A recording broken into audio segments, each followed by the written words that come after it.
গভীর জঙ্গলে একটা ছোট্ট হরিণ ছানা থাকত। তার নাম ছিল মিনু। মিনু খুব দুষ্টু আর খেলারে, কিন্তু একদিন সে তার মা বাবা আর দল থেকে হারিয়ে গেল। জঙ্গলের ঝোপঝাড়ে ঘুরতে ঘুরতে সে ক্লান্ত হয়ে পড়ল। খুব ক্ষুধা আর ভয় লাগছিল তার।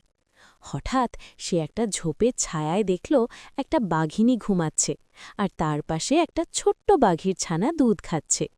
মিনু ভাবল, আমারও তো খুব ক্ষুধা পেয়েছে, বাঘের ছানা দুধ খাচ্ছে, আমিও খাই না কেন? সে চুপি চুপি গিয়ে বাঘিনীর পাশে বসে দুধ খেতে শুরু করল।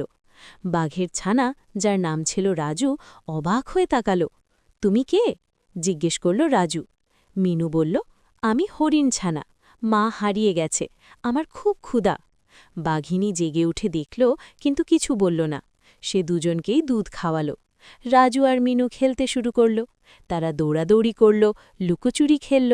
রাজু শিকার ধরে খেত, আর মিনু ঘাস চিবত। বাঘিনী বলল, তোমরা দুজনে বন্ধু হয়ে থাকো, জঙ্গলে শত্রুতা নয়, ভালোবাসা দরকার।